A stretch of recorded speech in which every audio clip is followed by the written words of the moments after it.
Ant-Man and the Wasp, Quantumania. How the world am I going to do this? Alright.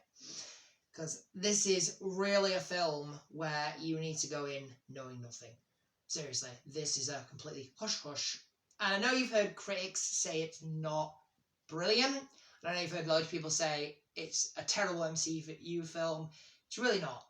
There is one small issue I have with it. I wouldn't give it 3 stars. I think people are being too harsh on that because it is an opening of a Kang world. A lot of people that I've spoken to in MCU have said it's actually very good. So what's the story about? Well, it takes place after Endgame. Scott is incredibly famous. Paul Rudd's character, Scott Lang, Ant-Man. If you don't know that, where have you been? He is incredibly famous now. He's got an audiobook, he's got a book, he's got press attention, he goes to these galas, incredibly popular after Endgame because he's being called the hero that saved the world.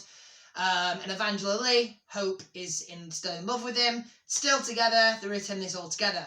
Long story short, Catherine Newton is the new character in Ant-Man Wasp Quantumania, playing his daughter, Cassie Lang, teenage Cassie Lang, who is following in her father's footsteps. That's all I'll say. In many different ways than you can imagine. He finds out that she's been in trouble again, and she then tells him during a reunion party with obviously Janet Van Dyne, Michelle Pfeiffer, and Michael Douglas, Hank Pym, they're all together in the house. Cassie says that she's been communicating with someone in the quantum realm, and she's built this machine that enables them to transport between the normal world and the quantum realm. Michelle Pfeiffer's character tells her that, what is she doing? Turn it off, and she's like scared or something. And then off in the trailer, they get sucked into the quantum realm. That's not really a spoiler, since everybody has seen it in every video on social media. And within the film, they are in the quantum realm, and there is something that is hunting them. They don't know what it is, but apparently this person they're communicating with is not very bright in a way, and he is dangerous. Obviously, is this a spoiler? Can I say it? There's a villain in this that has now made the MCU all understandable now. We've now had the first part answered in Black Panther Wakanda Forever.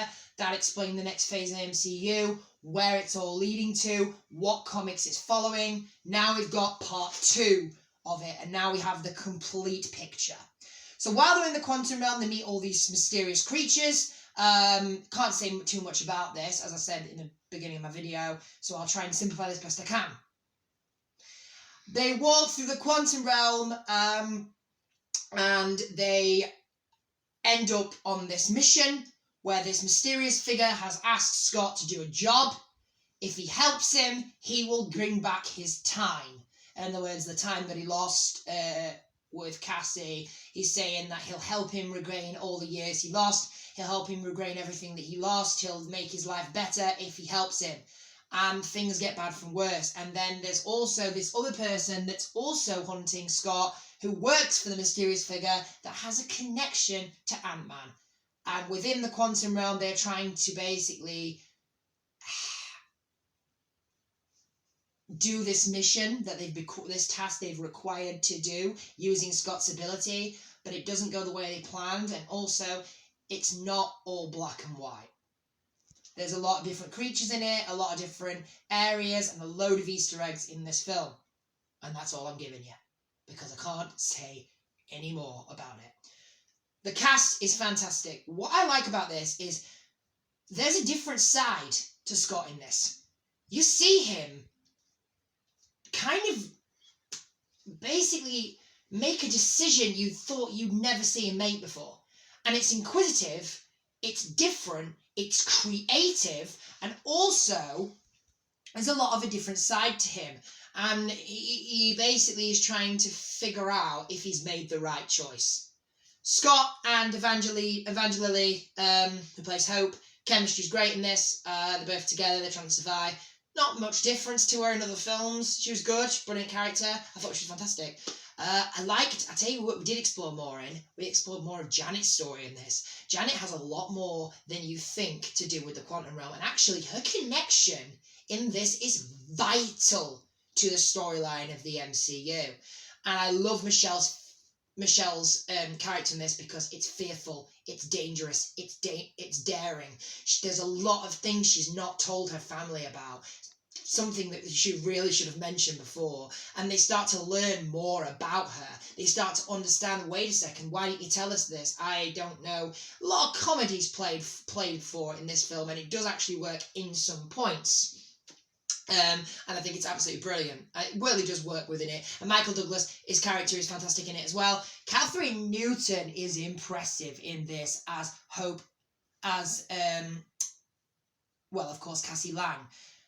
A lot like her dad, inventive. She's a lot, very, very protective, and she believes in her rights. But also she's trying to see that she wants to do this on her own. She's fed up with her dad constantly on her back all the time. Like, it's really annoying her. They've got this teenage father and daughter relationship that expands very well within the story, expands very well within the script. It intertwines with what the future of the MCU comes together and introduces another young Avenger, which I'm very, very happy about. And I can say that because everyone knows that Cassie Lang is Ant-Man's daughter, and come on, that's an obvious one. So it works very well. Let's talk about Jonathan Majors.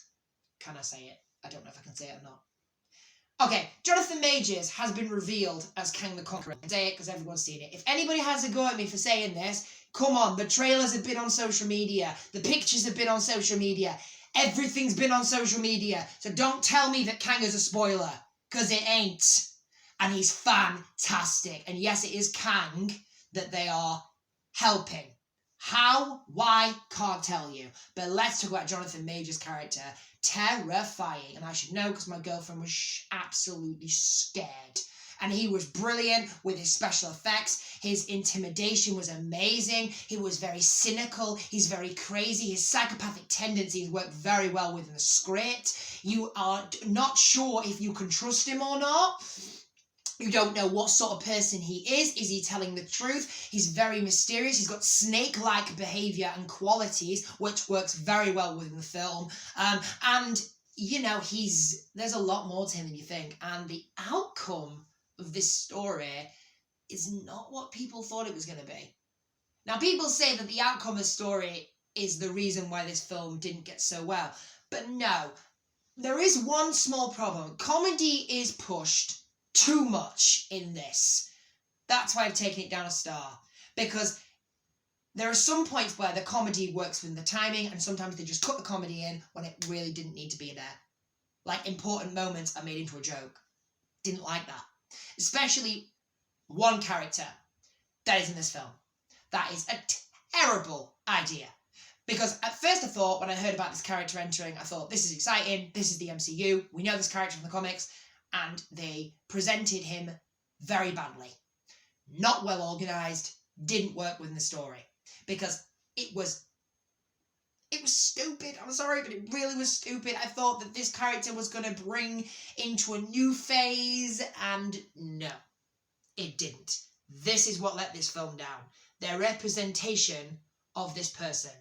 I'm not saying who it is because that's a spoiler. So overall, that's the problem I have with it. Other than that, story's brilliant.